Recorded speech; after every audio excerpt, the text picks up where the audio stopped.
Yes, ladies and gentlemen, idoha Qatar World Cup football ikigarano mu Rwanda niho merereye. Amakipe menshi yavuyemo hasigemo mbarwa amakipe agira kurane yonyene. Iyi World Cup yazanye udushya twinshi, yaratunguranye. Amakipe menshi yagiye azamuka imisozi, ibibaya bikanga agasubira iwabo. Abakinnyi bararize, barihanaguye, bamwe bananirwa kwiyakira, abandi bariyakira. Amakipe mwe namwe arakomeza atarahabwaga amahirwe, yahabwaga amahirwe arataha. Germany, Spain, Portugal, Brazil zaratashye. Nyemera noneho ngufate akaboko ngusindagize nkwambutse inyanja mujyane hariya i Qatar, nkubwire abatoza 10 bahembwaga amafaranga menshi muri iyi World Cup kugeza na n'iyi saha.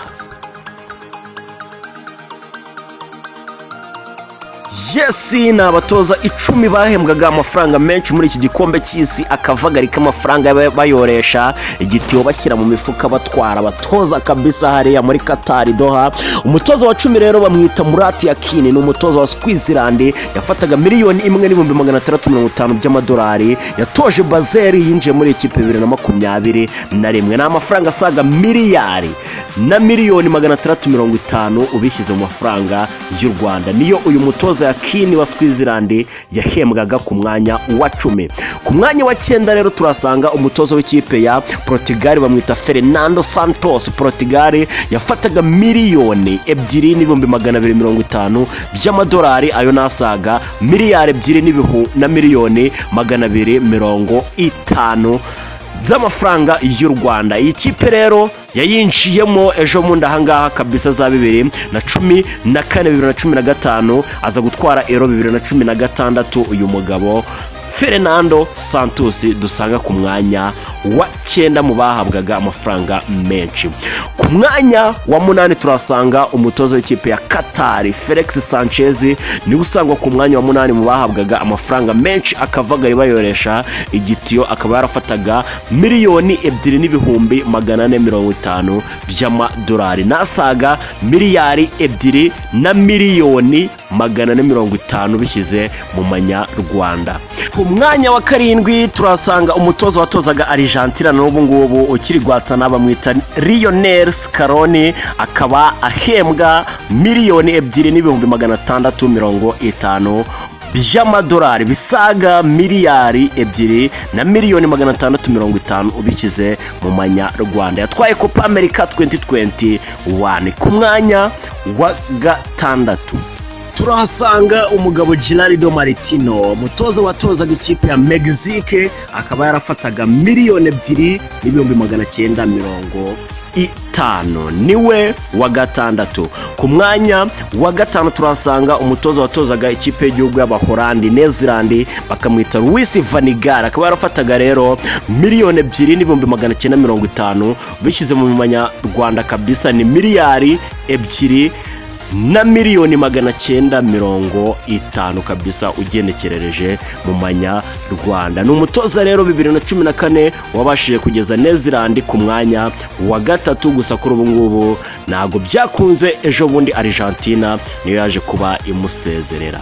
Ku mwanya wa 4 turasanga Tite, umutoza w'ikipe ya Brazil, akaba afata $3,650,000 mu manyarwanda ni hafi miliyari 3,650,000 kabisa ugenekerereje mu manyarwanda. Akaba yitwa rero Tite 2019, akaba yaragize gutya agahesha Brazil Copa America. Ni umutoza rero nawe uri kubyitwaramo neza, nubwo byarangiye Brazil byanze isubiye iwabo. Ni umutoza rero winjiye mu ikipe y'igihugu ya Brazil, agakora byinshi bigiye bitandukanye, gusa World Cup zari inzozi ze ariko bikomeje kwanga. Ku mwanya wa 3 turasanga umugabo witwa Nde, ni umugabo utoza ikipe y'igihugu y'Abafaransa, bakamwita Didier Deschamps, akaba afata $3,850,000 mu manyarwanda ni hafi miliyari 3,850,000 kabisa. Didier Deschamps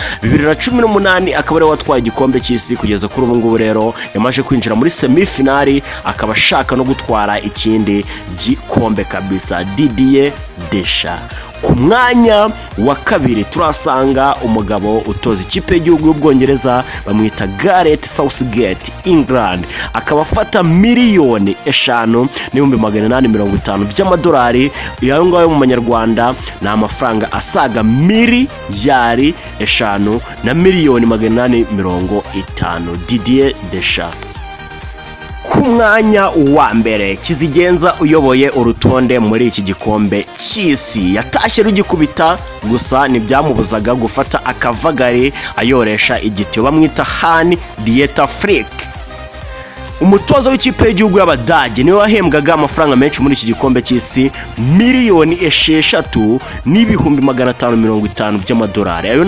nasaga miliyari zigera kuri 6 na miliyoni 550 kabisa mu mafaranga y'u Rwanda. Uyu niwe mutoza rero wafataga akavagari, niwe uyoboye urutonde. Bamwita Hans-Dieter Flick, akaba yari umutoza w'ikipe y'igihugu y'Abadage. Ni Hozaho update. Niba utarakanda subscribe tujye tubana, muhereze ibintu by'ubwenge kabisa bigezweho. Nimba hari akandi kantu wumva twakuzanira kabisa gashyashya, shyira muri comment yawe, ni ingenzi. I love you so much.